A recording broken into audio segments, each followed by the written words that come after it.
দেশে যাবেন সে দেশে মুসলমান পাবেন যুবক।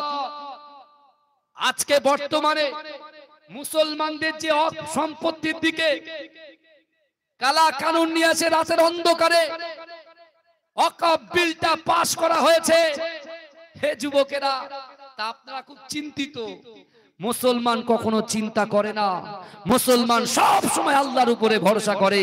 কিন্তু এই যুবকেরা, আজকে যখন আমরা রাজপথে লড়াই করছি, আজকে যখন মুসলমান যুবকগুলো নিজের কাজকর্মগুলো ত্যাগ করে দিয়ে যখন প্রত্যেকটা মোড়ে মোড়ে আজকে ইসলামের স্বার্থে আজকে আমাদের পূর্বপুরুষের রেখে যাওয়া যে ঘায়ের কষ্টের ঘামের পয়সা, অর্থের পয়সা, ব্যবসার পয়সা, কৃষক কার্যে এই বিশেষ করে পোখার রৌদ্রের মাঝখানে পুড়ে পুড়ে তারা অক্লান্ত পরিশ্রম করে যে অর্থ সঞ্চয় করে আজকে মসজিদে দান করে গেছে, মাদ্রাসায় দান করে গেছে, এই যুবকেরা ভাইয়েরা বোনেরা বিশেষ করে খানকায় দান করে গেছে, আজ রাতারাতি ওই সম্পত্তিগুলোকে নিজেদের পকেটে রাখতে, পকেট ভরাতে আজকে বিল পাস করে নিল।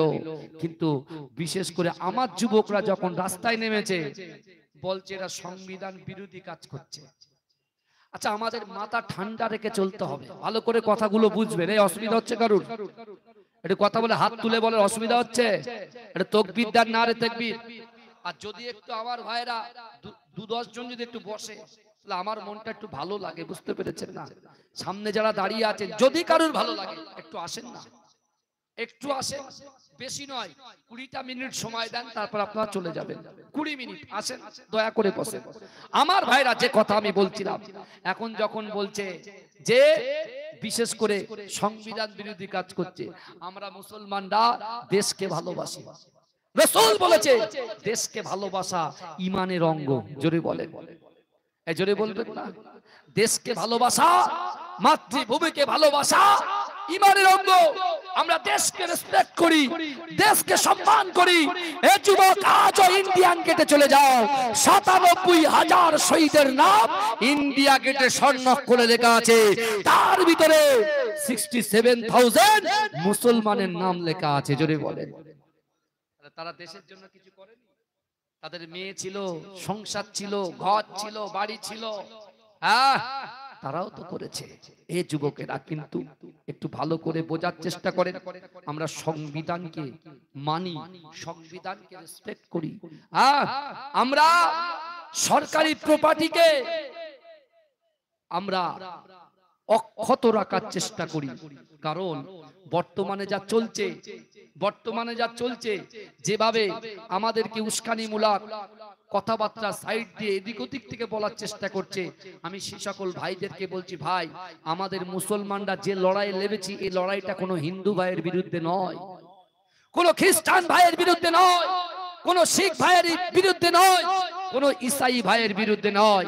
এই লড়াই মুসলমানদের অস্তিত্বের লড়াই, এই লড়াই মাদ্রাসা বাঁচানোর লড়াই, এই লড়াই মসজিদ বাঁচানোর লড়াই, এই লড়াই খানকা বাঁচানোর লড়াই, এই লড়াই আপনারা যারা বিশেষ করে আপনার বাপ দাদারা যে সকল মানুষদেরকে বিশাল বড় বড় জায়গা দিয়ে বিশাল বড় বড় সেক্টর করে দিয়েছে, বিশাল বড় বড় কোম্পানি খুলে দিয়েছে, সেই কোম্পানিতে আমার মতো মুসলমান যেমন কাজ করে, আমার মতো দলিত আদিবাসী হিন্দু মানুষেরাও কিন্তু সেই জায়গায় কাজ করে। অর্থাৎ এই বিল যদি পাস হয়ে যায় তাহলে কি হবে বলেন? সেখান থেকে আমাদের ঘর খালি করতে হবে। বুঝতে পেরেছেন না? এক একজন এক এক রকম ভাবে বোঝাচ্ছি, কিন্তু আমার ভাইরা আগামী 26শে এপ্রিল ব্রিগেড ময়দানে যে ডাক দেওয়া হয়েছে, ইনশাআল্লাহ ঈমানি কর্তব্য অবশ্যই আমাদের যেতে হবে। এটা আমাদের ঈমানি দায়িত্ব, অবশ্যই যাব আমরা। কেন যাব না? আমরা এখানে কোনো রাজনীতি করতে যাইনি, আমরা ইসলামকে রেসপেক্ট করার জন্য আল্লাহর কাছে আমাদের বাপ দাদা 14 পুরুষ যেভাবে হক করে গেছে লিল্লাহির জন্য, ফিস সাবিলিল্লাহ করে গেছে, সেই ফিস সাবিলিল্লাহ করে যাওয়ার অর্থ সম্পদগুলো বাঁচানোর লক্ষ্যে আল্লাহকে খুশি করার জন্য যাচ্ছি। জোরে বলে আল্লাহু আকবার। আমরা কারোর ঘর বাড়ি ভাঙার জন্য করছি নাই। আমার হিন্দু ভাইরা হয়তো কিছু কিছু নেতাদের উস্কানিমূলক কথায় তারা হয়তো অন্যরকম করছে না। আমরা যখন নারে তাকবীর দিই, আমরা তো নারে তাকবীর দিই, কিন্তু আপনারা যে জয় ইসলাম দিচ্ছেন আমাদের সামনে, এটা তো আমাদের রাগ হওয়ার কথাই নয়। বোঝা যাচ্ছে কথাটা? জয় শ্রীরামের যে ধ্বনিটা দিচ্ছে আমাদের রাগার কথাই নাই, কেন রাখবো না? আমরা যখন যেখানে যাই, আমরা বসিরহাট দরবারে যাচ্ছি, আমরা আন্দুলিয়া চালালিবাগ দরবার শরীফে যাচ্ছি, আমরা মাজরাই পীরডাঙ্গা দরবার শরীফে যাচ্ছি, আমরা মুজাদ্দেদ জামান আমিরের শরিয়াত আলা হযরত দাদা হুজুর পীর কেবলা যুগ সংস্কারকের মাজার জিয়ারত করতে যখন যাচ্ছি, আমরাও আনন্দ করতে করতে তাকবীর দিতে দিতে যাই, যাই কি যাই না? ঠিক আছে, তাহলে ওদেরটা যদি আমাদের লাগে তাহলে আমাদেরটা ওদের লাগবে। তার মানে কি মাথা থেকে ঝেড়ে ফেলে দাও, যা হচ্ছে। আমরা দেশকে ভালোবাসি, এই দেশের জন্য অন্য কান্ট্রিটা যদি এই দেশের দিকে চোখ তুলে তাকায়, আমরা তাদের বিরুদ্ধে রুখে দাঁড়ানোর জন্য আমার যুবকরাও প্রস্তুত আছে। কথা ঠিক না ভুল? এই কথা বলেন না বাবাজি, কথা বলেন না? আল্লাহ কোরআনে বলছে বান্দা, এই যে লড়াইটা চলছে, এই যে লড়াইটা চলছে, আল্লাহ বলছে বান্দা বিসমিল্লাহির রহমানির রহিম নাহনু আকরাবু ইলাইহি মিন হাবলিল ওয়ারিদ। আল্লাহ বলছে বান্দা, আমি আল্লাহ তোমাদের ঘাড়ের শিরা উপশিরার থেকে অতি নিকটবর্তী, আমি আল্লাহ তোমাদের সাথে আছি। জোরে বলুন না সুবহানাল্লাহ। জোরে বলা যাবে না? আজকে আমরা চিন্তাই করছি কি হবে, কি হবে। এই বাংলা হচ্ছে সম্প্রীতির বাংলা, এ বাংলা হচ্ছে ঐক্যর বাংলা। আমরা কখনো দেখিনি, আমাদের বয়স এই 30-32 বছর বয়স হয়ে গেছে, আমরা ঝামেলা চাই না, অশান্তি চাই না। আমরা হিন্দু মুসলমান শিখ ইসাই আমরা ভাই ভাই একের ছাদের তলায় আমরা থাকি, মিলেমিশে থাকি। আজকে আপনার দোকান আছে, মুসলমান ভাইদের দোকান আছে, হিন্দু ভাইদের দোকান আছে। আজকে যখন অরাজকতা সৃষ্টি করার চক্রান্ত করছে, আজকে আপনার হিন্দু ভাইয়ের দোকান বন্ধ হবে, মুসলমান ভাইয়ের দোকান বন্ধ হবে। আমার সন্তানরা যে পড়াশোনা করছে আগামী দিনের ভবিষ্যৎ, কারণ রাসূলুল্লাহ সাল্লাল্লাহু আলাইহি ওয়াসাল্লাম গোয়াতে যখন ছিলেন, সর্বপ্রথমে আল্লাহ যে সূরা আলাকের 5টা আয়াত নাযিল করেছিল, ইকরা বিসমি রাব্বিকাল্লাযী খলাক, পড়ো আপনার প্রভুর নামে। এডুকেশন, এডুকেশন শিক্ষা, আর শিক্ষা হচ্ছে মানব জাতির মেরুদণ্ড। আজকে সেই শিক্ষাতে আপনার সন্তান পড়ছে, আমার হিন্দু ভাইয়ের সন্তানরা পড়ছে, আমার জৈন ভাইয়ের সন্তানরা পড়ছে, আমরা খ্রিস্টান ভাইয়ের সন্তানরা পড়ছে, মুসলমানের সন্তানরা পড়ছে। আর আমরা যদি এরকম অশান্তি শুরু করি কয়েকটা নেতার জন্য, তাহলে আমাদের বাচ্চাদের আগামী দিনের ভবিষ্যৎ কি হবে আপনারা বলেন? আমার ভাই জানেরা, ও নবী পাকের উম্মত উম্মতিরা, ও নবী দেবানরা, বিশ্ব নবী রাসূলুল্লাহ সাল্লাল্লাহু আলাইহি ওয়াসাল্লাম আজ থেকে 1000 বছর আগে আমার দয়ান নবী রাসূলুল্লাহ কাবা বাইতুল্লাহ শরীফে আল্লাহর রাসূলের সামনে যখন আবু বকর হুজুর বসেছিলেন, আলী হুজুর বসেছিলেন, জায়েদ হুজুর বসেছিলেন, ও যুবকেরা, বিশ্ব নবী রাসূলুল্লাহ সাল্লাল্লাহু আলাইহি ওয়াসাল্লাম এই উম্মত উম্মতিদেরকে বাঁচানোর লক্ষ্যে জান্নাতের রাস্তা দেখিয়ে দেওয়ার জন্য আমার দয়ার নবী রাসূলুল্লাহ সাল্লাল্লাহু আলাইহি ওয়াসাল্লাম ওই কাফেরদের চক্রান্ত ব্যর্থ করার জন্য, কাফেরদেরকে নাস্তানাবুদ করে দেওয়ার জন্য বিশ্ব নবী রাসূলুল্লাহ কোনো অস্ত্র ধরলেন না। এ যুবকেরা, কোনো লাঠি ধরলেন না। আমার দয়ার নবী রাসূলুল্লাহ এই সমাজটাকে সংরক্ষণ করার জন্য, এ যুবকেরা, এই সমাজটাকে সুন্দর স্বচ্ছ বানানোর জন্য আমার রাসূলুল্লাহ, আমার দয়ার নবী মুস্তাফা আদর্শ দিয়ে, ও যুবকেরা, পবিত্র আল কোরআনটাকে তার সাহাবাদের হাতে তুলে দিয়েছিলেন। জোরে বলবেন, জোরে হবে না সুবহানাল্লাহ? নারে তাকবীর, নারে তাকবীর। এই সকল কথাগুলো বলবেন ভয় কিসে? কথা বলেন না, কথা বললো ভয় কিসের? আল্লাহর কোরআন বলছে ইজা জা আজালুহু লা ইস্তাখিরুনা সাআতাও ওয়া লা ইস্তাকদিরুন, অর্থাৎ মৃত্যু যখন আসবে 1 সেকেন্ড লেট করা হবে না, দেরি করা হবে না। তাই তো নাকি গো? তাহলে আজ আছি তো কাল নেই। তাহলে হক কথাগুলোকে শুনতে হবে আর বলতে হবে, মানুষকে বোঝাতে হবে। বুঝতে পারছেন না? আমার মুসলমান ঘরের ছেলেগুলো, এদের ভিতরে অনেকে বলে এই ওরা নামাজ পড়ে না, ওরা রোজা করে না, ওরা যাকাত দেয় না, ওরা অমুক করে তমুক করে। আমরা এরকম এসে বলে চলে যাচ্ছি, কিন্তু আমি যদি বারবার তাদের বুকে লাথি মেরে সরিয়ে দিই, ওরা কি করে আসবে? ঠিক আছে, তোমার জেনা হয়ে গেছে, ঠিক আছে যুবক, তুমি পরকিয়া করেছো, ঠিক আছে, তুমি হারাম খেয়েছো, ঠিক আছে, তুমি রাতের অন্ধকারে দিনের আলোতে প্রকাশ্যে অপ্রকাশ্যে জাহিরিতে বাতিনিতে তুমি প্রচুর গুনাহ করেছো, ঠিক আছে। এ যুবক, আজ পর্যন্ত আমি আপনাকে বলে গেলাম, আল্লাহর কোরআন বলছে, এ যুবক শোনো, তুমি আজ পর্যন্ত নামাজ পড়োনি, ঠিক আছে, রোজা রাখোনি, ঠিক আছে, পিতামাতার কষ্ট দিয়েছো, ঠিক আছে, কিন্তু তোমার কাছে চান্স আছে ফিরে আসা।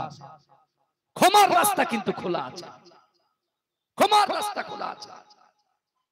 আমি আপনাদের সম্মুখে একটা হাদিস পড়েছি, যে হাদিসটা আপনাদের খোলাসা করলে বুঝতে পারবেন যে আমাদের মূল জিনিসটা কি।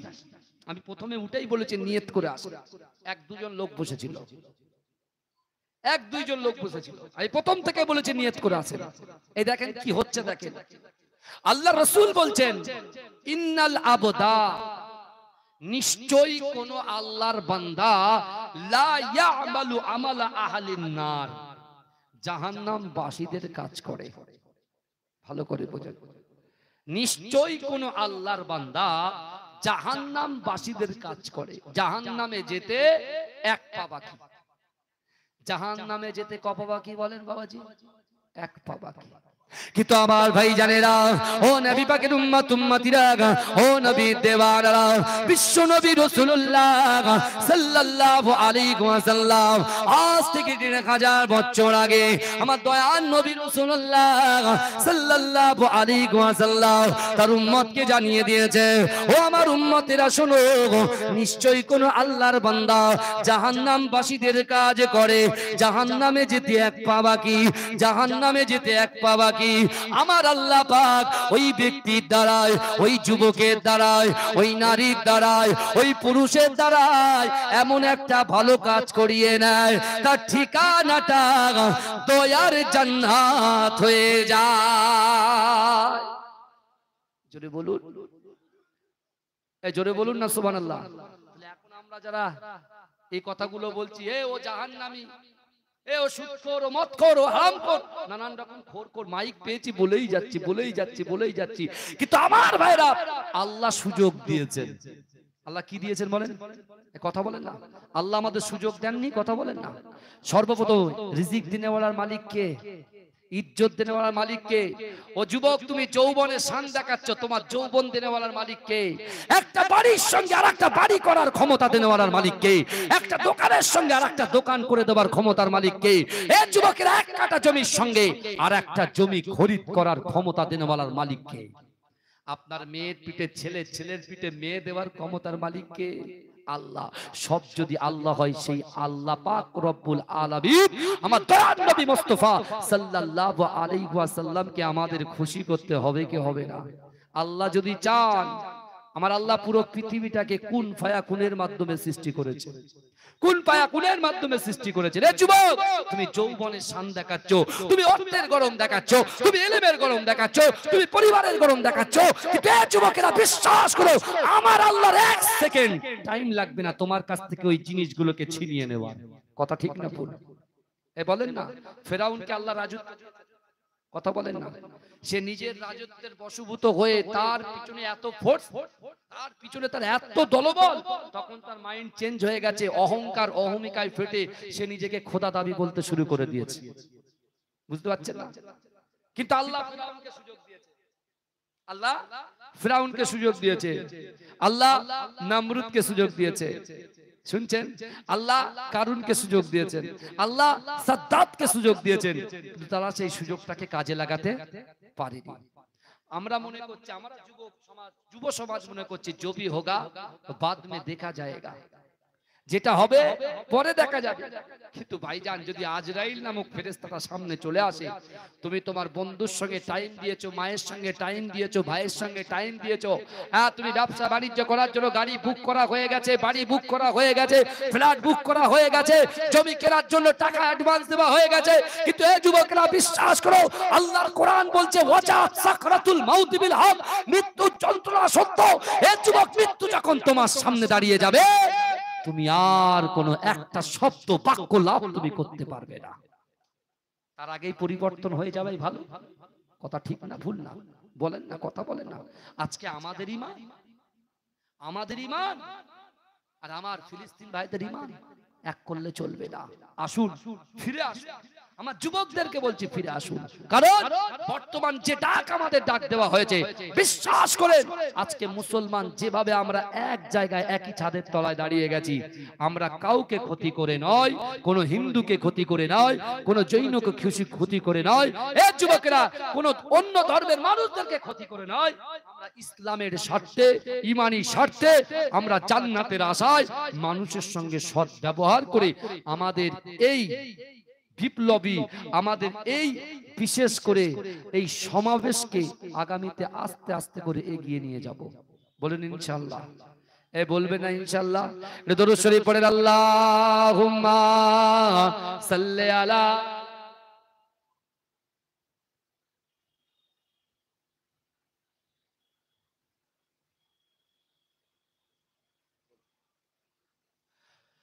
আরে দরুদ শরীফ ভাই বাবাজি বসে আছেন, চিল্লে চিল্লে পড়েন না। আল্লাহুম্মা। আরে আপনাদের গলার আওয়াজ নেই নাকি বাবাজি? একটু বলুন, চিল্লে চিল্লে পড়ুন। একবার বসেছেন তো 2 ঘন্টার জন্য, একটু বলুন না।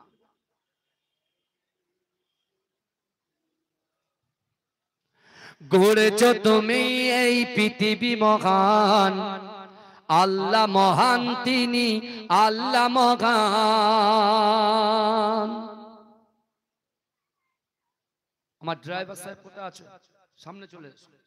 গড়েছো তুমি এই পৃথিবী জাহান, আল্লাহ মহান তিনি, আল্লাহ মহান, আল্লাহ মহান তিনি, আল্লাহ মহান, আল্লাহ মহান তিনি, আল্লাহ মহান।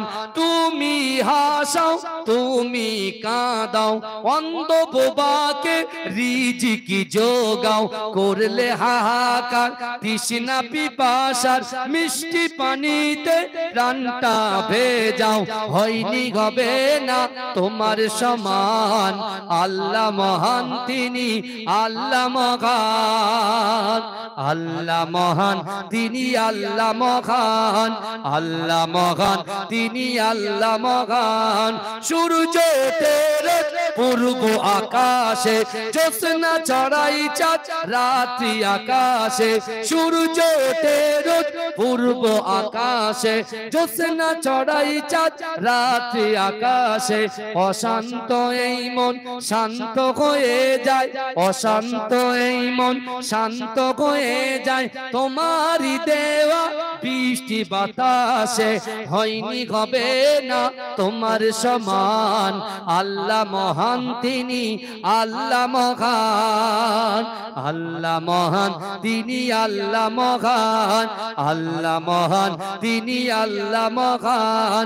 তুমি বাঁচাও, তুমি মরণ দাও, পড়লে বিমারে তুমি শেফা দাও, অশান্ত এই মন শান্ত হয়ে যায়, তোমারই দেওয়া বৃষ্টি বাতাসে, হয়নি হবে না তোমার সমান, আল্লাহ মহান তিনি, আল্লাহ মহান। তুমি বাঁচাও, তুমি মরণ দাও, পড়লে বিমারে তুমি শেফা দাও, ধনী গরিব গয় তব ইশারায়, গরিব ধনী গয় যদি তুমি চাও, হয়নি হবে না তোমার সমান, আল্লাহ মহান তিনি, আল্লাহ মহান, আল্লাহ মহান তিনি, আল্লাহ মহান, আল্লাহ মহান তিনি, আল্লাহ মহান। আল্লাহুম্মা।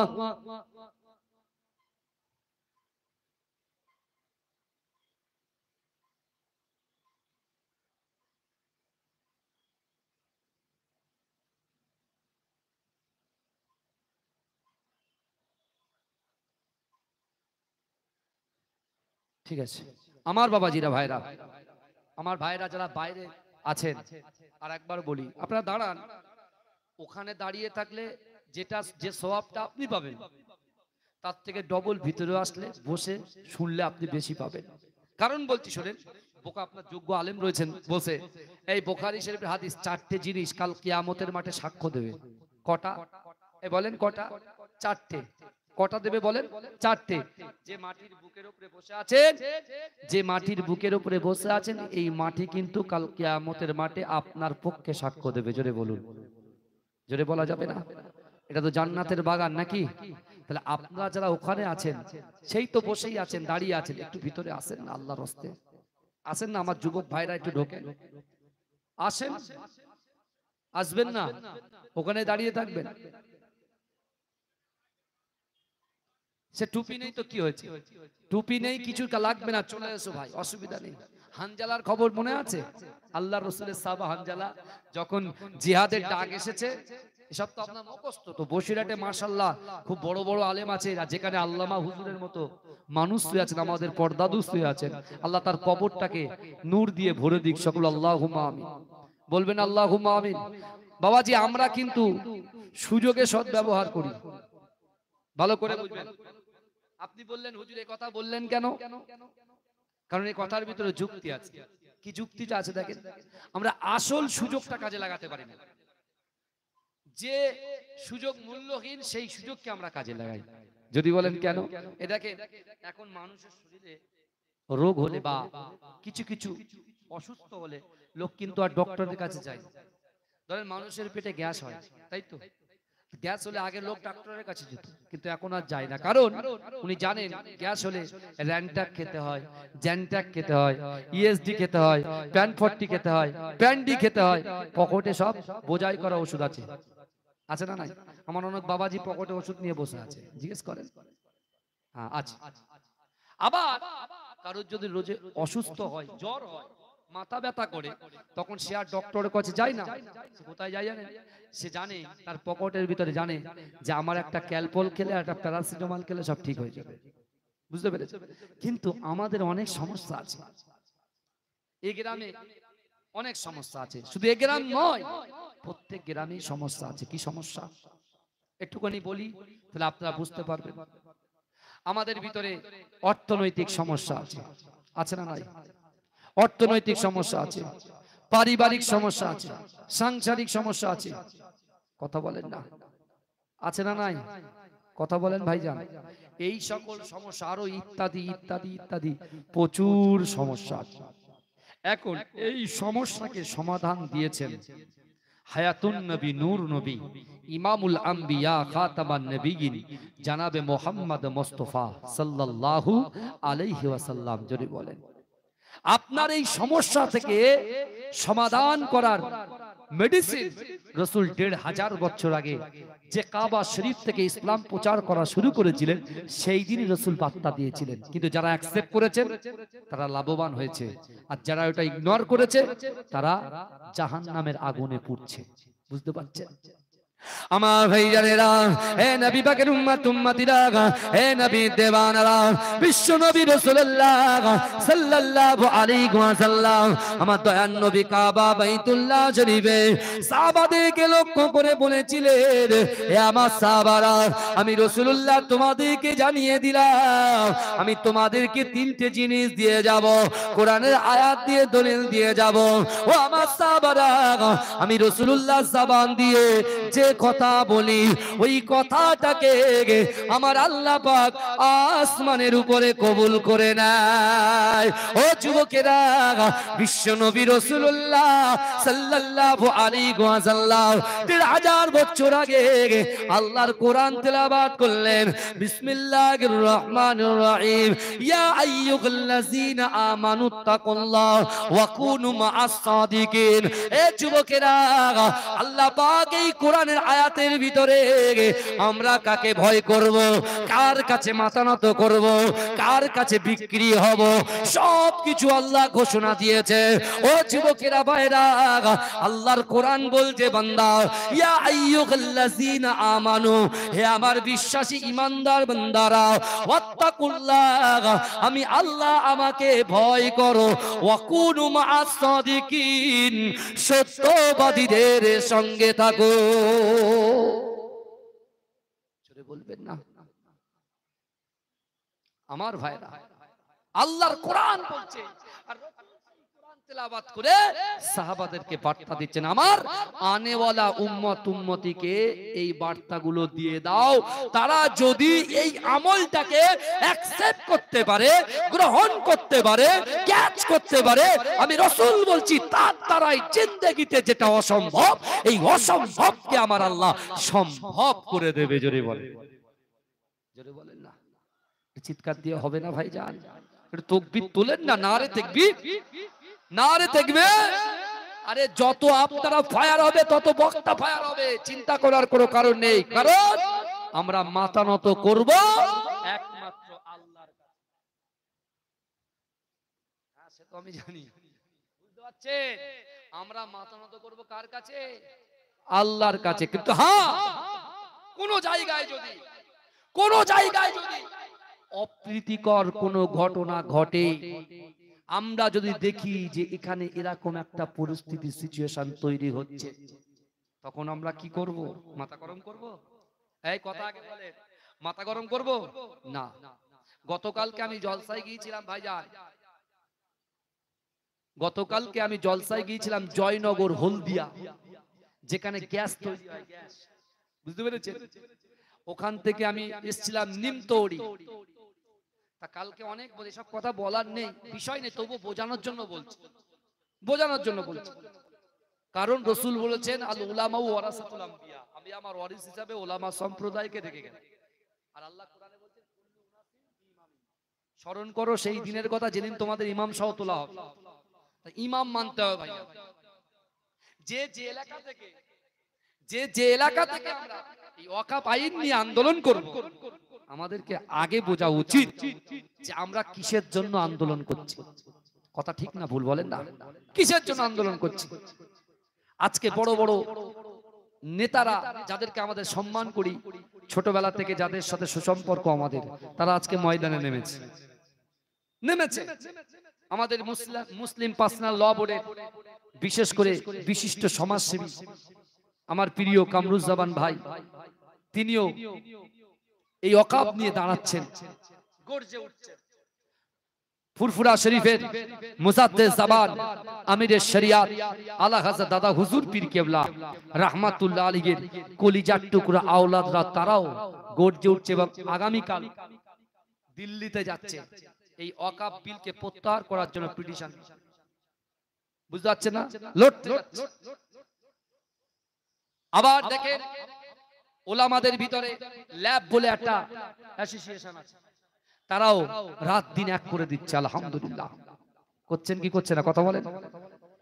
কত ইমাম সংগঠন তারাও ওয়াকফ নিয়ে আন্দোলন করছে। আলহামদুলিল্লাহ। আমরা যেখানে যে প্রান্ত থেকে, যে জেলা থেকে, যে পাড়া থেকে, যে বাজার থেকে আমরা এই আন্দোলনগুলো করব, আমাদের মনে রাখতে হবে যে এই আন্দোলনটা আমরা যে করছি, আমার অন্য ধর্মের ভাইরা যেন মনে না করে যে আমাদের মারার জন্য করছে। না, কখনো না, কখনো না, কখনো না। কারণ রাসূল নিজে বলেছে, আমাদের প্রফেটকে একটু পড়ুন, আমাদের প্রফেট হযরত মুহাম্মদ সাল্লাল্লাহু আলাইহি ওয়াসাল্লামকে একটু জানুন না। আপনারাও তো বাংলা পড়েন, একটু জেনে দেখেন। আমাদের রাসূল সাল্লাল্লাহু আলাইহি ওয়াসাল্লাম বলতেন, তুমি যখন রাস্তা দিয়ে হেঁটে যাবে, তোমার কাছে গাড়ি থাকবে, তোমার কাছে লাইট থাকবে, সামনে যদি একটা পেরেক পড়ে থাকে, সামনে যদি একটা পাথর পড়ে থাকে, তুমি সাথে সাথে বাইকটাকে থামাবে, ফোর হুইলার কারটাকে থামাবে, থামিয়ে দিয়ে তুমি স্পটে যাবে। পেরেকের সামনে, পাথরের সামনে কোনো বিপজ্জনক জিনিস দেখলে তার সামনে দাঁড়িয়ে দাঁড়িয়ে ভাববে পিছনে যে ভাইটা আসছে তার কাছে কোনো লাইট থাকবে না, সে হয়তো সাইকেলে আসতে পারে, তার কাছে কোনো লাইট থাকবে না, সে হয়তো হেঁটে আসতে পারে, সে দেখতে পাবে না, তার আঘাত লাগলে তার ক্ষতি হতে পারে, তার যদি ক্ষতি হয়ে যায় তার পরিবারের ক্ষতি হবে, তার সন্তান যদি পড়াশোনা করে তার ক্ষতি হবে, তার মা যদি হসপিটালের বেডে শুয়ে থাকে তার ক্ষতি হবে, তার স্ত্রী যদি হসপিটালের বেডে থেকে শুয়ে থাকে তারও ক্ষতি হবে। অর্থাৎ কি করো, তোমার ঈমানি দায়িত্ব, তুমি ওই রাস্তা থেকে ওই বিপজ্জনক জিনিসগুলোকে তোমরা সরিয়ে দাও ইসলামের স্বার্থে। জোরে বলুন না সুবহানাল্লাহ। জনগণের স্বার্থে জোরে বলুন না সুবহানাল্লাহ। আমার রাসূল কি চিন্তা ভাবনা করেছে একটু ভাবুন। রাসূল নিজেই বলেছে, যে দেশকে ভালোবাসা ঈমানের অঙ্গ। কিন্তু আমার ভাইরা, আমি আপনাদের যে কথাগুলো বলতে চাই, আজকে যে কথাগুলো বলছি, আমার যুবক ভাইরা ভালো করে এক কান দিয়ে শুনবেন আর এক কান দিয়ে বার করার এই নিয়তটা করবেন না। রাসূল প্রথমে আয়াতে আমাদের শিক্ষা দিলেন, আল্লাহর কোরআন তেলাওয়াত করে রাসূল প্রথম আয়াতে আমাদের শিক্ষা দিলেন, ওয়াত্তাকুল্লাহ, আল্লাহকে ভয় করতে হবে। যে কান্ট্রিতে থাকবে, যে দেশে থাকবে, সেই দেশে তুমি যদি ঈমান আনো, কলেমা পড়ো, তোমার সেই দেশের থেকে আল্লাহকে ভয় করতে হবে। যদি বলেন কাকে ভয় করতে হবে? আল্লাহকে ভয় করতে হবে। আর থাকতে হবে কাদের সাথে? যারা লড়াই লাগিয়ে দেয়, সম্প্রীতি আর কি সাম্প্রদায়িক দাঙ্গা লাগানোর যারা চেষ্টা করে, তাদের সঙ্গে থাকবেন না। না, যারা ভালো মানুষ তাদের সঙ্গে থাকবেন। সে হিন্দু হোক তার সাথে থাকবেন, সে মুসলিম হোক তার সাথে থাকবেন, কাঁধে কাঁধ মিলিয়ে থাকবেন। রাসূল আবার বলছেন কোরআনে আয়াত, কুল ইন কুনতুম তুহিব্বুনাল্লাহা ফাত্তাবিউনি ইউহিব্বুকুমুল্লাহ। আল্লাহ বলছে, হাবিব আপনি বলুন যে আমি আল্লাহ আমাকে ভালোবাসতে চাই, আমাকে ভালোবাসার আগে যেন আপনাকে ভালোবাসে। এই আপনিটা কে বলেন তো? আপনিটা কে? বিশ্বনবী মুস্তাফা। তাহলে দুটো জিনিস পরিষ্কার হয়ে গেল কোরআনের আয়াত থেকে, যে জীবনে যেখানেই থাকি না কেন আল্লাহকে ভয় করতে হবে, আর জীবনে যেখানেই, যে গ্রামে, যে কান্ট্রিতে যেখানেই থাকি না কেন জীবনের থেকে রাসূলকে ভালোবাসতে হবে। তারপরে কি আছে? তারপরে কি আছে? আল্লাহ কোরআনে বলছে, ফাজকুরুনি আযকুরকুম, বান্দা তোমরা আমাকে স্মরণ করো, আমি আল্লাহ তোমাদেরকে স্মরণ করব। আল্লাহ এক কথায় এই বিরামনগর বিপ্লবী সংঘ যে এত সুন্দর একটা জান্নাতি মাহফিল কায়েম করেছেন, আমি আপনাদেরকে বলছি, আল্লাহ আমাদেরকে বলছে, বান্দা এই বিপ্লবী সংঘের যুবকেরা, তোমরা যদি আমি আল্লাহর কথা শোনো, আমি আল্লাহ তোমার কথা শুনবো। জোরে বলেন না, জোরে হবে না বাবাজি? হ্যাঁ, আল্লাহ বলছে তোমরা যদি আমার কথা শোনো, আমি আল্লাহ তোমাদের কথা শুনবো। রাসূল কোরআনের আয়াত দিয়ে বলছেন, আকিমুস সালাত। কোথায়? কাবা বাইতুল্লাহ শরীফে। আকিমুস সালাত, আকিমুস সালাত, আকিমুস সালাত। নামাজ, নামাজ, নামাজ, নামাজ। অর্থাৎ রাসূল এবারে বুঝিয়ে দিচ্ছেন যে যে বান্দা, যে বান্দি, যে উম্মত, যে উম্মতির ভিতরে আল্লাহর ভয় থাকবে, রাসূলুল্লাহর মহব্বত থাকবে, আর নামাজের পাটিতে বসে নামাজ আদায় করে তার কষ্টের কথা, তার মেহনতের কথা, তার ইচ্ছার কথা, তার আকাঙ্ক্ষার কথা, তার উদ্দেশ্যের কথা, তার নিয়তের কথা যদি আল্লাহর সঙ্গে শেয়ার করতে পারে, রাসূল বলছে, আল্লাহ কোরআনে বলছে, বান্দা আহাসিবান নাসু আইয়ুতরাকু আইয়াকুলু আমান্না ওয়া হুম লা ইফতারুন। আল্লাহ বলছে, বান্দা তোমরা যারা ঈমান এনেছো, তোমরা কি মনে করো আমি আল্লাহ তোমাদেরকে ছেড়ে দেব? ওয়া হুম লা ইফতারুন, আমি আল্লাহ কি তোমাদের পরীক্ষা করব না? আল্লাহ ওই ব্যক্তির দ্বারাই, ওই যুবকের দ্বারাই, ওই নারীর দ্বারাই, ওই পুরুষের দ্বারাই আল্লাহ পরীক্ষা করবে। আর আপনার কলিজার ভিতরে যদি আল্লাহর ভয় থাকে, রাসূলুল্লাহর মহব্বত থাকে, দৈনন্দিন 5 বার আল্লাহ যে ডাক দিচ্ছে নামাজের জন্য, ওই ডাকে যদি আপনি সাড়া দিতে পারেন, রাসূল বলছে তার দ্বারাই যেটা অসম্ভব, এই অসম্ভবকে আল্লাহ সম্ভব করে দেবে। বলুন না ভাইজান, চিৎকার দিয়ে হবে না? দরুদ শরীফ পড়ুন, আল্লাহুম্মা সাল্লি আলা।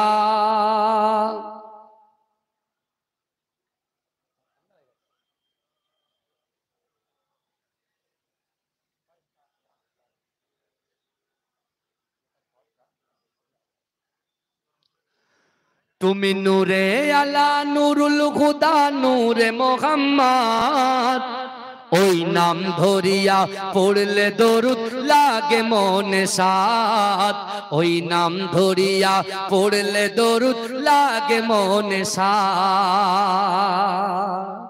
জোরে হবে না? এতগুলো মানুষ যদি একটু তাকবীরের ধ্বনি দেন, সুবহানাল্লাহ, আলহামদুলিল্লাহ যদি জোর করে বলেন, এই বিশ্বাস করেন এই পিছনের গ্রাম থেকে কেউ আর বসে থাকবে না, সব এসে বসে থাকবে এই জান্নাতের বাগানে। বুঝতে পারছেন না? হ্যাঁ, একটা পরিবেশ তো তৈরি করতে হবে। আমি প্রথম থেকে এসে একদম ফুল ভোল্টেজে চালাচ্ছি, বুঝতে পারছেন না?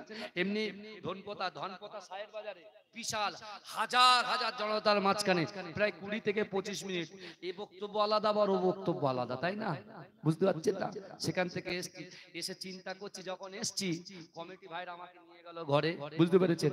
বসে চিন্তা করছি লোক কই, কোথায় পাবো, কি হবে, কি বলবো। আল্লাহ, আল্লাহ যাকে চান আল্লাহ তাকে ইজ্জত দেন, জোরে বলেন। আল্লাহ যাকে চান আল্লাহ তাকে সুযোগ দেন। তা আমাদের সুযোগ দিয়েছেন, আমার ভাইরা কাজে লাগাচ্ছেন। আমি আরো কিছু কথা আপনাদের বলে যাব, শুনবেন তো? এই শুনবেন তো? হ্যাঁ, এই রাসূলকে কারা কারা ভালোবাসেন একটু হাত তোলেন তো। এই পিছনের ভাইরা আপনারা ভালোবাসেন না? আপনারা তো আমার পক্ষে, আমি আপনাদেরকে ভালোবাসি, না বসলেও ভালোবাসি, বসলেও ভালোবাসি, বাড়িতে গেলেও ভালোবাসি, আমি ভালোবাসি। আপনার চিন্তা কোনো কারণ নেই। এই কারা কারা রাসূলুল্লাহকে ভালোবাসেন একটু হাত তোলেন। তাকবীর দেন, নারে তাকবীর। বাবাজি এই আওয়াজ হবে না, ভলিউম 100 দিতে হবে, 100 দিতে হবে। এত সুন্দর একটা বড় রাস্তা, একদম সিটির উপরে জলসা হচ্ছে, অত সহজ নয়। আপনাদের এই বসিরহাট এলাকার নাম ডাক ইজ্জত সম্মান কিন্তু আলাদা, বুঝতে পেরেছেন? আপনাদের নিজের সম্মানটাকে হ্রাস করার চেষ্টা করবেন না। ওই জন্য বলছি তাকবীরটা দেন, নারে তাকবীর। এই যুবক ভাই ওখান থেকে তাকবীর দাও, নারে তাকবীর, নারে তাকবীর। আমি যখন হাত তুলবো, আমি হাত তুলবো, আপনারা জোরে সুবহানাল্লাহ বলবেন তো? বলুন ইনশাআল্লাহ বলুন। একটাও হাত যেন পকেটে না থাকে। আমার রাস্তাঘাটে যে সকল ভাইরা দাঁড়িয়ে আছেন, একটাও হাত যেন পকেটে না থাকে, মনে থাকবে। আমি যখন হাত তুলবো আপনারা জোরে কি বলবেন? হাত তুলে কি বলবেন? পরিবেশ তৈরি করেন। তাকবীর দেন, নারে তাকবীর। এই আমার রাসূল জিন্দা না মুর্দা? এই জোরে বলেন না, আমার রাসূল জিন্দা না মুর্দা? নারে তাকবীর।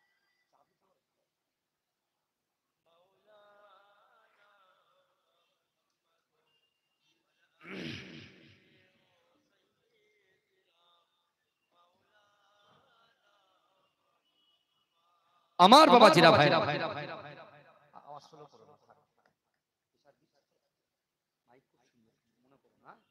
আমার ভাইরা ভালো করে বুঝেন। এখন বিশ্বনবী রাসূলুল্লাহ এই কটা আমল দিলেন, মনে আছে? কটা? তিনটে, মনে আছে তো? কি কি দিয়েছেন? আল্লাহর ভয়। এখন যার ভয় দেখাচ্ছে, যে কটা নেতাগুলো ভয় দেখাচ্ছে, কারা? যারা উত্তেজিত করছে বাংলাটাকে অশান্তি করার জন্য, প্ররোচনায় পা দেওয়ানোর জন্য যে চক্রান্ত করছে, আমি তাদেরকে বলছি ও যতই আপনি ঘি ঢালেন কিছুই হবে না। মুসলমান শান্তশিষ্ট মানুষ, ও চুপচাপ থাকবে, হয়তো একটু রেগে যাবে, আবার রাগার ভিতরে গরমও আছে নরমও আছে। কথা ঠিক না ভুল? আমার রাসূলুল্লাহ রাইট সাইড লেফট সাইড, একজন গরম ছিল একজন নরম ছিল। আবু বকর হুজুর নরম আর ওমর হুজুর গরম, জোরে বলুন না সুবহানাল্লাহ। দুজন দুজনা প্রয়োগ করেছে। হ্যাঁ, আমাদেরও মুসলমানদের মধ্যে অনেক গরম নেতা আছে, অনেক নরম নেতাও আছে, বুঝতে পারছেন? পুরো মাইক গরম করে দেবে এরকম আছে, আবার মাইকে ঠান্ডা করে দেবে সেরকম আছে। আমি আমার ভাইদেরকে বলছি, আজকে যখন আমরা শেরে পাঞ্জাবের সামনে প্রায় 10 থেকে 16 জন ভাই যখন দাঁড়িয়েছিলাম, ওরা শুরু করেছে, বুঝতে পেরেছেন? তা আমরা কি, আমার মাইন্ডের ভিতরে একটা জিনিস চলে এসেছে তো, যে আপনি আপনার ধর্মে নিয়ে কি করবেন না করবেন আমার কোনো মাথা ব্যথা নেই। এই বাংলার জমিনে নয়, ভারতবর্ষের জমিনে আপনি মন্দিরে পূজা করবেন, মুসলমানরা কেউ আপনাকে ডিস্টার্ব করবে না। এই ভারতবর্ষের জমিনে আমরা মুসলমানরা মসজিদে নামাজ পড়বো, আমাদেরও কেউ ডিস্টার্ব করবে না। আমরা এটাতে বিশ্বাসী, তাই তো নাকি? কথা বলা, আপনার যত অধিকার আমারও ততটা অধিকার, তাই না? এক্ষুনি যদি ঝাঁপানো হয় তাহলে আমরা সবাই ঝাঁপিয়ে পড়বো, হিন্দু মুসলমান একসঙ্গে হয়ে, কোনো চাপ নেই। কিন্তু যারা লড়িয়ে দিচ্ছে ভাই, আমার হিন্দু ভাইদেরকে বলছি, মুসলমান ভাইদেরকে বলছি, এই যারা আমাদেরকে লড়িয়ে দিচ্ছে ভাই, ওরা কিন্তু ঠান্ডা গদিতে বসে আছে, চিকেন ললিপপ খাচ্ছে, বার্গার খাচ্ছে, বুঝলে, মাটন বিরিয়ানি খাচ্ছে। আমার আপনার মতো 10 টাকা 5 টাকা 120 টাকার প্লেটের বিরিয়ানি নয়, 550 1000 1200 টাকার বিরিয়ানি খাচ্ছে, বুঝতে পেরেছে? হ্যাঁ, আমাকে আপনাকে সকাল হলে কাজে যেতে হবে, এই রোডের পাশে যে জমি আছে সেই জমিতে আমাকে চাষ করতে হবে, আপনাকে চাষ করতে হবে, অফিসে যেতে হবে, ব্যবসা করতে হবে, স্কুলে যেতে হবে, যে যেখানে কাজ করতে হবে। আমার সন্তান আছে, আমার বাচ্চা আছে, আমার বিবি আছে, বুঝতে পেরেছেন? খুব সহজ, খুব সংযত হয়ে আমাদের আগামী দিনে পদক্ষেপ করতে হবে, পা চলতে হবে, পা ফেলতে হবে। এখন কথা হলো, বিশ্বনবী যখন এই তিনটে আমলের কথা বলে দিলেন, রাসূল আছেন মক্কায়, তখন রাসূল মদিনাতে যায়নি, রাসূলুল্লাহ মদিনাতে যাননি। আল্লাহ কিন্তু এই আওয়াজটাকে মদিনার জমিন পর্যন্ত পৌঁছে দিয়েছিলেন, জোরে বলেন, জোরে বলবেন না?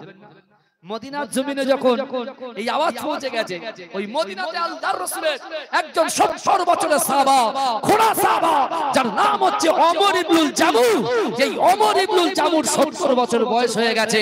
তার কর্ণগহরে যখন এই কথা গেছে যে আল্লাহর ভয়, রাসূলুল্লাহর মুহাব্বত, নামাজের পাটিতে আল্লাহর কাছে যা চাইবো আল্লাহ অসম্ভবকে সম্ভব করবে। অর্থাৎ আমি ওমর ইবনুল জামু, আমার 70 বছর বয়স হয়ে গিয়েছে, আমি জানি বিশ্ব নবী একদিন মক্কা থেকে মদিনায় হিজরত করবে। আল্লাহর কাছে নামাজের পাটিতে দরখাস্ত করছে, আল্লাহ যতদিন পর্যন্ত হাবিবের নবীবে করিম জনাবে মুহাম্মদ মুস্তাফা সাল্লাল্লাহু আলাইহি ওয়াসাল্লাম মক্কা ছেড়ে মদিনায় না আসবে, আর আমি ওমর ইবনুল জামু রাসূলুল্লাহর হাতে যতক্ষণ পর্যন্ত হাত না দেব, আপনি আমার মৃত্যু দেবেন না। বলবেন না মৃত্যু দেবেন। আবার আল্লাহর কাছে বলছে, আল্লাহ আমি আপনাকে ভয় করি, রাসূলকে মহব্বত করি, নামাজে পাটিতে নামাজ আদায় করি। আল্লাহ আমার ইচ্ছা, আমার আকাঙ্ক্ষা, আমার উদ্দেশ্য রাসূল যখন ইসলামের জন্য, কোরআনের জন্য, ইসলামের ঝান্ডাটাকে উত্তোলন করার জন্য বিশ্বনবী রাসূল সাল্লাল্লাহু আলাইহি ওয়াসাল্লাম যখন কখনো সময় জিহাদের ডাক দেয়, আমি খোড়া সাহাবা ওমর ইবনুল জামু আমি রাসূলুল্লাহর সঙ্গেই যেতে চাই, রাসূল যেন আমাকে সঙ্গে করে নিয়ে ওই জিহাদের ময়দানে যাবার অনুমতি দেয়। জোরে বলে এই সংকল্পগুলো দেখুন, নিয়তগুলো দেখুন। তারপর আবার তিনি আল্লাহর কাছে সংকল্প করছে, আল্লাহ আমি ওমর ইবনুল জামু 70 বছর বয়স হয়ে গিয়েছে, আল্লাহ রাসূলুল্লাহর হাতে হাত দেব, রাসূলুল্লাহর সঙ্গে জিহাদে যাব, কিন্তু যে জায়গায় জিহাদ করব ওই জায়গায় কাফেরদের বিরুদ্ধে লড়াই করতে করতে আমার যদি ইন্তেকাল হয়ে যায়, আমার লাশ যেন মদিনার জমিনে ফিরে না আসে, আমি যেখানে শহীদ হব সেই মাটিতেই যেন আমার দাফন হয়ে যায়। যদি বলবেন না কি তামান্না, কি তামান্না দেখেন আমার ভাইরা, আমার বাবাজিরা, বিশ্বনবী রাসূল সাল্লাল্লাহু আলাইহি ওয়াসাল্লামের এই 70 বছরের একজন খোড়া সাহাবা ওমর ইবনুল জামু তিনটে সংকল্প আল্লাহর কাছে নামাজের পাটিতে রেখেছিলেন। কিন্তু আমার ভাই জানেরা, হে নবী পাকের উম্মত উম্মতিরা, হে নবী দেবানরা, বিশ্বনবী রাসূলুল্লাহ সাল্লাল্লাহু আলাইহি ওয়াসাল্লাম কাবা বাইতুল্লাহ শরীফ থেকে আল্লাহর নির্দেশে যখন আমার দয়ার নবী হিজরত করলেন, ও যুবকেরা মদিনার জমিনে বিশ্বনবী রাসূলুল্লাহ সাল্লাল্লাহু আলাইহি ওয়াসাল্লাম যখন পৌঁছে গেল, ও যুবকেরা সেই ওমর ইবনুল জামু ঘুরিয়ে ঘুরিয়ে আল্লাহ রাসূলের সামনে এসে অজার নয়নে ঝরঝর করে কাঁদতে কাঁদতে আমার দয়ার নবীর হাতে হাত দিয়ে চিৎকার করে আল্লাহকে বললেন, আল্লাহ পাক না না না, আমি ওমর ইবনুল জামু দাবি করেছিলাম, যে নিয়ত করেছিলাম, ওই তিনটে নিয়তের ভিতরে একটা নিয়তকে আপনি কবুল করে নিয়েছেন। ও যুবকেরা, বিশ্বনবী রাসূলুল্লাহ সাল্লাল্লাহু আলাইহি ওয়াসাল্লামের হাতে হাত দিয়েছে, অজার নয়নে ঝরঝর করে কাঁদছে। ও যুবকেরা, ও নবী পাকের উম্মত উম্মতিরা, বিশ্বনবী রাসূলুল্লাহ মদিনার জমিনে এসে যুবক সাহাবাদের কি বলেছিল, হে আমার সাহাবারা ফিরে এসো, বড় জগৎ থেকে ফিরে এসো। না না না, দুনিয়ার জমিনে যারা পিতামাতাকে সম্মান করো না, বড়দের সম্মান করো না, ছোটদের স্নেহ করো না, বাপ মায়ের হক আদায় করো না, না না না, তোমরা কিয়ামতকে ভয় করো, দাড়িপাল্লাকে ভয় করো, মিজানের ভয় করো, জাহান্নামের আগুনকে ভয় করো। ও আমার সাহাবারা, তোমরা যদি জাহান্নাম থেকে বাঁচতে চাও, তোমরা যদি আল্লাহর কঠিন আযাব থেকে বাঁচতে চাও, তাহলে তোমরা কোরআনটাকে অ্যাকসেপ্ট করে নাও, আমি রাসূলুল্লাহর মুহাব্বতটাকে অ্যাকসেপ্ট করে নাও। না না না, আমি রাসূলুল্লাহ সব কিছু সহ্য করতে পারি, আমার উম্মত জাহান্নামে যাবে, আমি রাসূলুল্লাহ এটা কখনো সহ্য করতে পারি না। জোরে বলেন না, জোরে বলা যাবে? দরুদ শরীফ পড়েন, আল্লাহুম্মা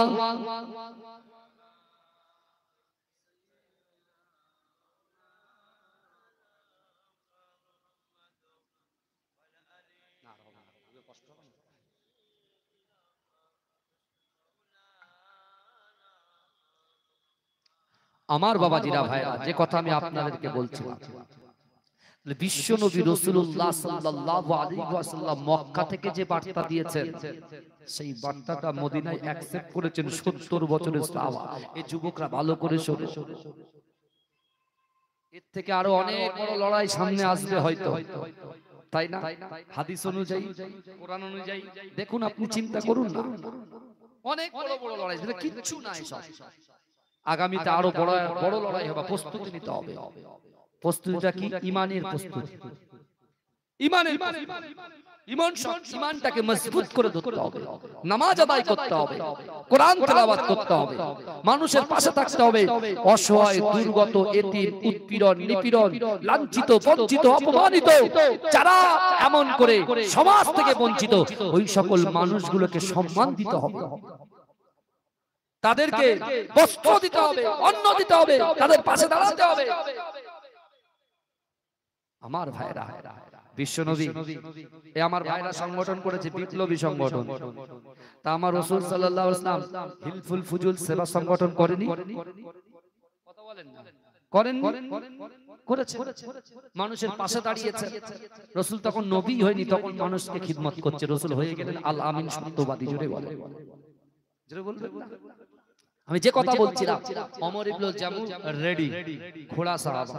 রাসূলুল্লাহ তামান্না করেছিল রাসূলুল্লাহ হাতে হাত দেবে, রাসূলুল্লাহর হাতে হাত। আল্লাহ পাক রব্বুল আলামিন তার ওই তিনটে নিয়তকে, তার ভিতরে একটা নিয়তকে আল্লাহ অ্যাকসেপ্ট করে নিয়েছে, কবুল করে নিয়েছে। জোরে বলে। দ্বিতীয় তামান্না কি? রাসূলুল্লাহর সঙ্গে জিহাদে যাবে। রাসূলের সাথে কোথায় যাবে? কথা বলেন, জিহাদ। কিন্তু আমার ভাই জানেরা, হে নবী পাকের উম্মত উম্মতিরা, হে নবী দেওয়ানা, বিশ্ব নবী রাসূলুল্লাহ সাল্লাল্লাহু আলাইহি ওয়াসাল্লাম মসজিদে নববী শরীফে সাহাবাদেরকে নিয়ে বসে আছে। ও যুবকেরা, হঠাৎ করে আমার দয়ার নবী বলতে লাগলেন, ও আমার সাহাবারা, চলো চলো চলো চলো, বদরের যুদ্ধে যেতে হবে। ও যুবকেরা, সকল সাহাবারা নিজের মা ছেড়ে, নিজের বাচ্চাগুলোকে বুঝিয়ে দিয়ে, নিজের স্ত্রীগুলোর কাছে হুকুম নিয়ে আল্লাহ রাসূলের দরবারে হাজির হয়ে যায়। ও যুবকেরা, ও নবী পাকের উম্মত উম্মতিরা, ওই ওমর ইবনুল জামু 70 বছরের সাহাবা, কোনো লাঠি নাই, কিছু নাই, ঘুরিয়ে ঘুরিয়ে ঘুরিয়ে ঘুরিয়ে আমার দয়ার নবীর, আমার দয়ার নবীর হুজরা মুবারকের সামনে দাঁড়িয়ে অজয় নয়নে ক্রন্দন করে, ঝরঝর করে কাঁদে আর বলে, ইয়া রাসূলুল্লাহ, ইয়া হাবিবাল্লাহ, হুজুর, আমি ওমর ইবনুল জামু আপনার সঙ্গে বদরের যুদ্ধে যেতে চাই, আপনার সঙ্গে বদরের যুদ্ধে যেতে চাই। ও যুবকেরা, বিশ্ব নবী রাসূলুল্লাহ সাল্লাল্লাহু আলাইহি ওয়াসাল্লাম ওই সময় বলেছিল, ও বাবা ওমর ইবনুল জামু, তোমার শরীর তো অসুস্থ বাবা, তোমার আল্লাহ তো একটা পা দেননি, একটা পা দিয়েছে। ও আমার সাহাবা, আমি তোমার উপরে সন্তুষ্ট। না না না, তোমাকে যুদ্ধের ময়দানে যেতে হবে না, তোমার তো একটা পা নয়, এই অসুস্থ শরীর নিয়ে কাফেরদের বিরুদ্ধে তুমি কেমন করে লড়াই করবে? কারণ লড়াইয়ের ময়দানে কেউ কারুর মুখ তো দেখে না। না না না, আমি তোমাকে বলছি বাবা, ও ওমর ইবনুল জামু, তুমি বাড়িতে ফিরে যাও, তুমি বাড়িতে ফিরে যাও।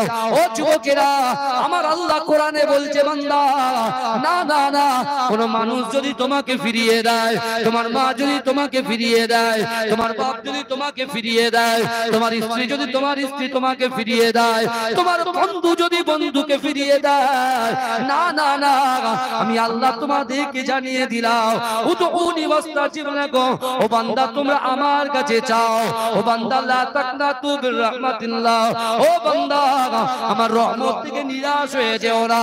ও যুবকেরা, ও নবী পাকের উম্মত উম্মতিরা, আল্লাহ আমাদেরকে চাইতে বলেছে। ও যুবকেরা, আল্লাহ রাসূল যখন ওই সময় ওমর ইবনুল জামুকে বলল, বাবা না না, তুমি বাড়িতে ফিরে যাও। ও যুবকেরা, ওমর ইবনুল জামু আল্লাহর রাসূলের উপরে অসন্তুষ্ট হলেন না, ব্যথিত হলেন না, রাগ করলেন না। ও যুবকেরা, ওমর ইবনুল জামু ছুটে ছুটে ছুটে ছুটে আল্লাহর ঘর, ও যুবকেরা, ও নবী পাকের উম্মত উম্মতিরা, আল্লাহর ঘরে প্রবেশ করেছে, আল্লাহর ঘরে প্রবেশ করেছে। ও যুবকেরা, মসজিদে নববী শরীফে প্রবেশ করে মাসাল্লা বিছিয়ে আল্লাহকে বলছে, আল্লাহ পাক আমার দয়ার নবী যেটা ভালো চায় আমি তাতে খুশি, আপনি যাতে রাজি আমি তাতে রাজি। ওগো রব্বুল আলামিন আল্লাহ পাক আমার রাসূলুল্লাহর উপরে আমার কোনো কষ্ট নাই, আমার রাসূলুল্লাহর উপরে আমার কোনো রাগ নাই। না না না, আমি আপনার কাছে আবার দরখাস্ত করছি, আমি আপনাকে ভয় করি, রাসূলুল্লাহকে জীবনের থেকে বেশি মহব্বত করি। না না না, এবছরে এই যুদ্ধেতে রাসূল নিয়ে গেলেন না, এই জিহাদে রাসূল নিয়ে গেলেন না। এর পরবর্তীকালে আল্লাহর রাসূল যখন জিহাদের ডাক দেবে, আপনি রাসূলুল্লাহর দিলটাকে নরম করে আমার রাসূল যেন আমি ওমর ইবনুল জামুহ আমাকে সঙ্গে করে নিয়ে যা। জোরে হবে? বুঝছেন না বুঝেন না? কথা বলেন না। আমরা হলে কি বলতে হবে? বলে একদম ফায়ার হয়ে যেতাম, বুঝতে পারছেন? ফায়ার হয়ে যেতাম। আর আগে তো ক্রোধের তো কোনো ধর্ম নেই, ক্ষতি করে তখন মনে করিস কেন এই কাজটা করলাম, এ রিয়েলাইজ হয় না? কথা এ হয় কি হয় না? কথা বলেন না বাপ। হয়। তাহলে মাথা গরম করে কোন সিদ্ধান্ত নিতে, বুঝতে পেরেছেন? এটা বাড়ি নয়, এটা ঈমানের ব্যাপার, ইসলামের ব্যাপার, শরিয়াতের ব্যাপার। আমার মুজাদ্দেদ জামান দাদা হুজুর পীর কেবলা রাহমাতুল্লাহ আলাইহি কত মেহনত করেছেন বলেন তো? শুধু বাংলার জমিনের জন্য নয়, এপার বাংলা ওপার বাংলা, ত্রিপুরা মেঘালয় থেকে শুরু করে সব জায়গায় তিনি মেহনত করেছেন। কথা ঠিক বলছি না ভুল বলছি? কথা বলে। বসিরার আল্লামা হুজুর তিনি মেহনত করেন না? কথা বলেন না, প্রচুর মেহনত করেছেন। আমার পরদাদু এই বসিরাট আল্লামা হুজুরের সাথে আমার পরদাদু আহমদ আলী হামিদ জালালি হুজুরের সাথে আর মুজাদ্দেদ জামান দাদা হুজুরের সাথে কেমন সম্পর্ক ছিল জানেন? বুঝতে পারছেন? মুজাদ্দেদ জামান দাদা হুজুর পীর কেবলা সর্বপ্রথমে ফুরফুরা ফাতিহা টাইটেল মাদ্রাসা ভিতে স্থাপন করেন, ভিত দিচ্ছে মুজাদ্দেদ জামান নিজে ইট রেখেছেন।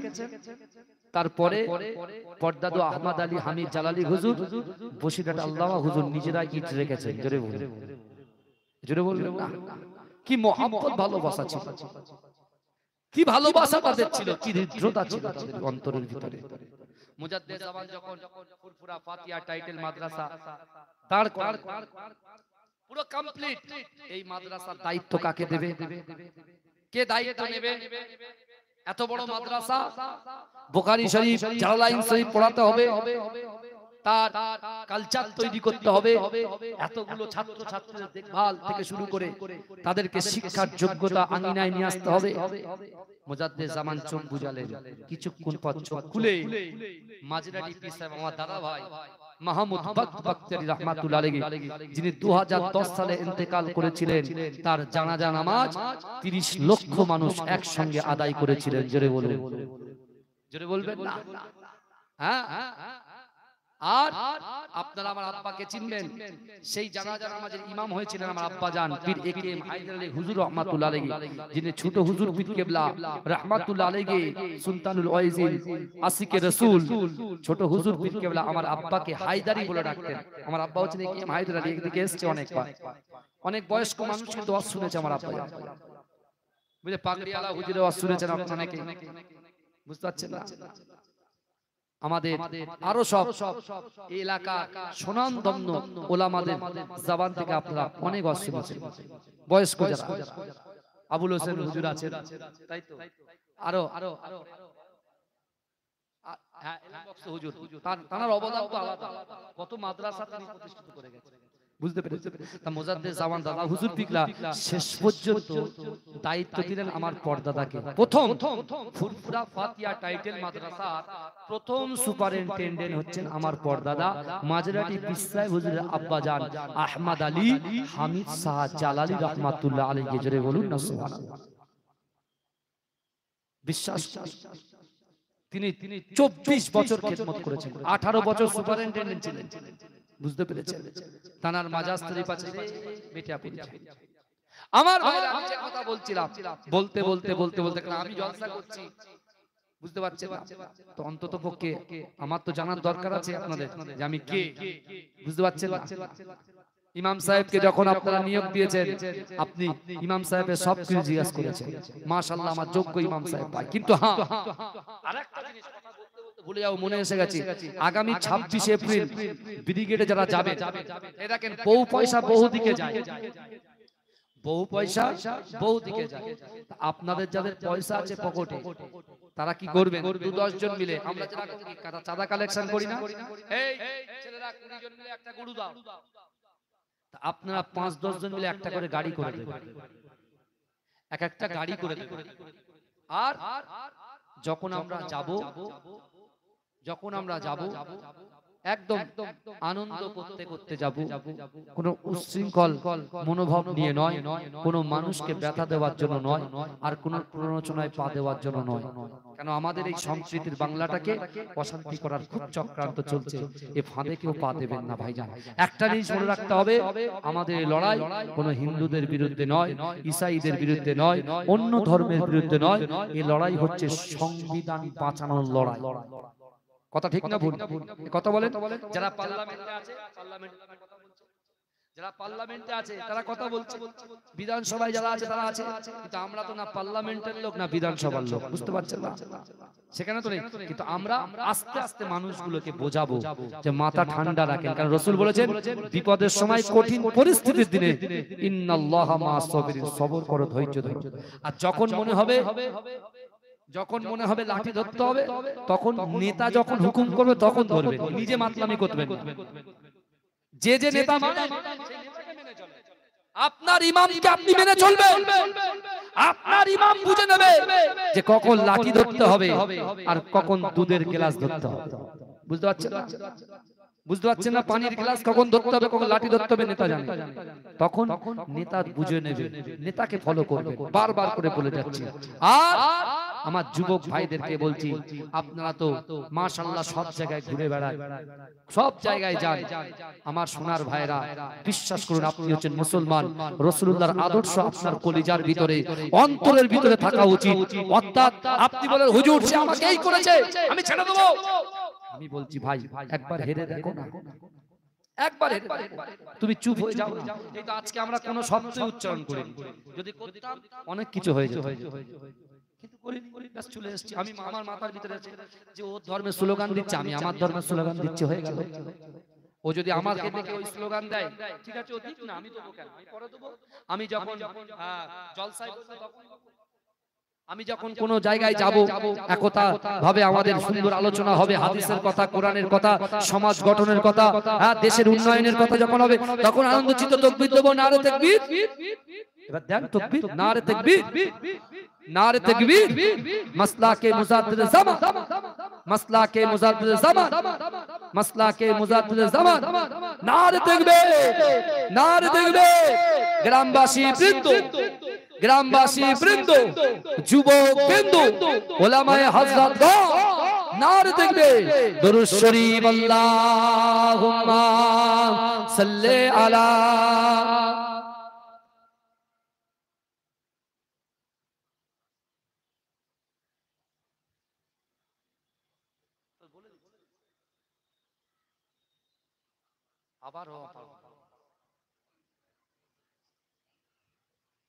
আমার ভাইরা, বাবাজিরা, যে কথা বলছিলাম, অসুবিধা হচ্ছে না তো ভাইজান কারুর? সব দিকে দেখতে হচ্ছে, বুঝতে পারছেন না? কারণ 26 তারিখে অনেক কিছু পরিকল্পনা, বুঝলেন, চারিদিকে একটা হই হই অরাজকতা চলছে। ওই জন্য বলছি ভাইজান, খুব সাবধান। আমি বলে গেলাম আপনার পীরের আওলাদ হিসাবে। আচ্ছা, আমি যে কথাগুলো বলছি খারাপ লাগছে বাবাজি আপনাদেরকে? একটু কথা বলেন না, খারাপ লাগার কথা নয় ভাইজান। এই আদর্শ আমি আমার বাপ দাদার থেকে পেয়েছি, তাদের রক্ত ছিল। মুজাদ্দিদ জামান দাদা হুজুর সোহবতে বসেছিল, ঠিক আছে? সেই ধারা কিন্তু আমার দিকেও বইছে, বুঝতে পেরেছেন? ধারা বইছে। আমি বলছি ভাইজান, বিশ্বাস করেন, আল্লাহ কোরআনে বলছে বান্দা, আল্লাহ কোরআনে বলছে বান্দা, মান কানা লিল্লাহ কানাল্লাহু লাহু, যে ব্যক্তি আমার হয়ে যায় আমি আল্লাহ তার হয়ে যাই। জোরে বলে। এখন ওমর ইবনুল জামু মসজিদে নববীতে গিয়ে রাসূলুল্লাহ বলছেন জিহাদে যাওয়া হবে না, তিনি অসন্তুষ্ট হলেন না। আমরা বলছি বিশৃঙ্খলায় পা দেবেন না, তাহলে সেটা আপনাদের মানতে হবে তো, কথা বলেন না। এখন সে অসন্তুষ্ট হয়নি, সে বরঞ্চ কি করেছে, আল্লাহর ঘরে প্রবেশ করে বসে বসে আল্লাহকে বলছে, আল্লাহ আল্লাহ আপনি চাইলে সব পারেন। আমিরকে বলেন গরিব বানাতে পারে, গরিবকে আমির বানিয়ে দিতে পারে, নিঃসন্তান মহিলাকে সন্তান দিতে পারে। আল্লাহ আপনি সব পারেন, সব ক্ষমতার অধিকারী আপনি একমাত্র আল্লাহ। জোরে বলুন না সুবহানাল্লাহ। তাহলে আল্লাহ আপনি আমার রাসূলুল্লাহর দিলকে নরম করে দেন, নরম করে দেন। এ দেখেন অনেক মায়েরা বসে আছে পর্দার ভিতর, সেই মায়েদের মনের ভিতরে একটা আত্মনাদ আছে, কষ্ট আছে। হাতের পাঁচটা আঙ্গুল সমান হয় না, কি বুঝলেন? হাতের পাঁচটা আঙ্গুল কখনো সমান হয় না।